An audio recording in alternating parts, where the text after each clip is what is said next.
whereby the council is looking to buy services to help homeless people.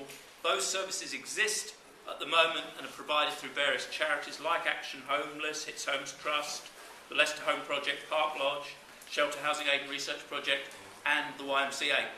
Those projects are all at risk because in the tendering arrangements, the potential best value, according to the council, could be anybody from anywhere, outside Leicester, big organisations, private sector, public sector, it doesn't matter, just whatever is the cheapest, basically. So I'm asking the candidates whether they'd reconsider the way that the council buys its services and actually concentrate on helping local charities that have local accountability, that enable people to participate, both service users and residents of those hostels and other services, and also the management committees of those organisations, which are all volunteers, and get people into those roles, enabling people, in fact, to help themselves. So, how do the candidates feel about changing the way the council buys stuff and suspending the current procurement arrangement?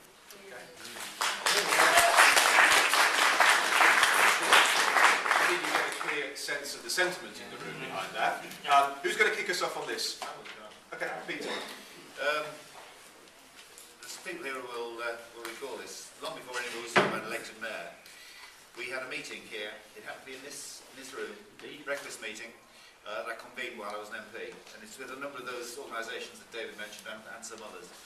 Because I have felt for a very long time that the City Council just doesn't understand the work that they do, the real nature of homelessness in this city, and the need for it to work in partnership with these organisations, rather than to think that they can just do it by tendering and arm's length and remote control.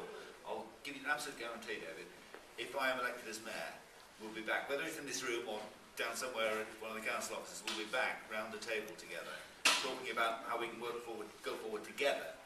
And certainly, yes, it will be suspended. Yes.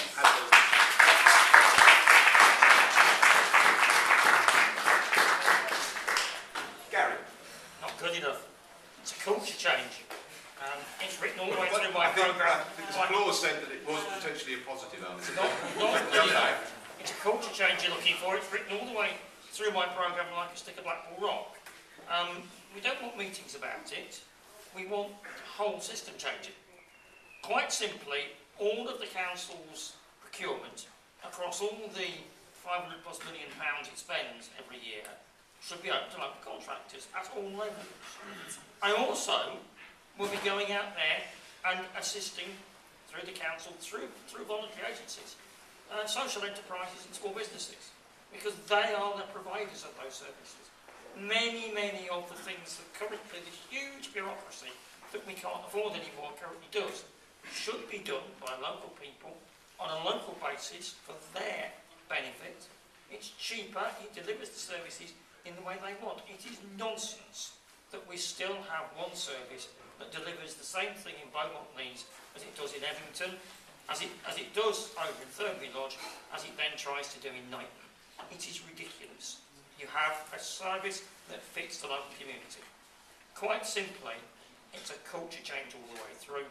And if you're looking for the one common denominator that we've seen all the way through this evening, it's the current City Council losing control of its own planning policy and allowing students and big tower blocks.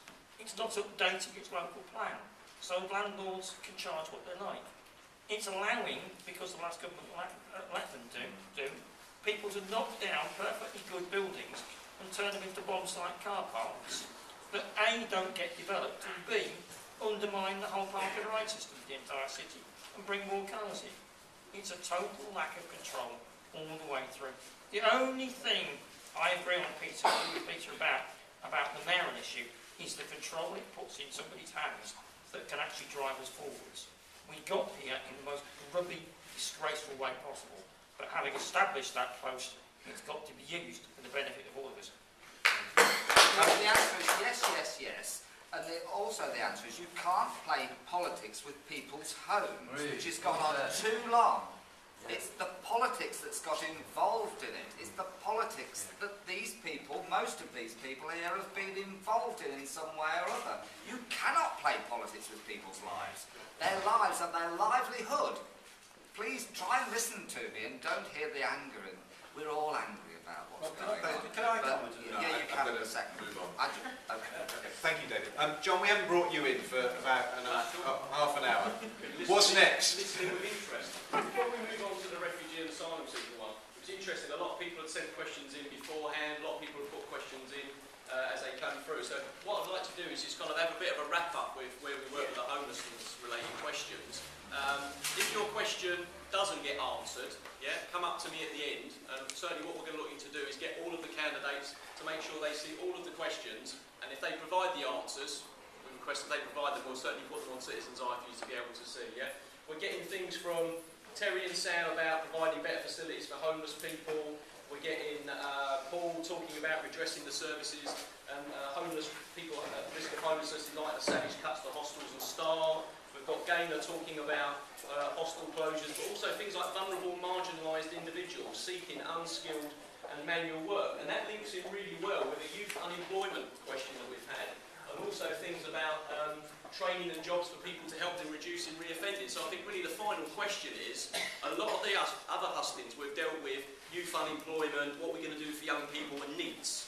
But I think, there's a lot of older people, and I think the statistic, we'll come on to it in a minute, is that, if you're over 50 and you've been unemployed for 3 to 6 months, your chances of working again go down 67%. That's a lot. So we're talking about ex-offenders, we're talking about people that are affected by homelessness, maybe living in a hostel situation, we're talking about young people, we're talking about older people. What will the candidates be doing about getting the city working again, not just certain sections of the population?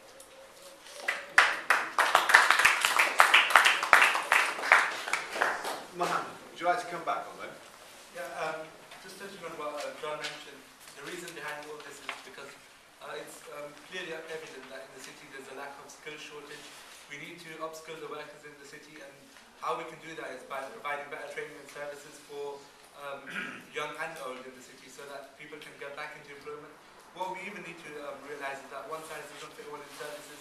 We need to make sure that if there's people with ideas, that entrepreneurs in the city, we need to build infrastructure and support for them, so that we can support small, meaningful social enterprises and promote ideas, new ideas. Many people have good ideas, but they don't have the skills or the support to be able to start up, and they don't know where to go. So we need to build some sort of infrastructure which helps the people get back on their feet. John, time's moving on a bit. I think we need to move on to... I'd like someone else to answer that. You want more? Okay. Who's next? Paul. Just a question really. David raised a really good point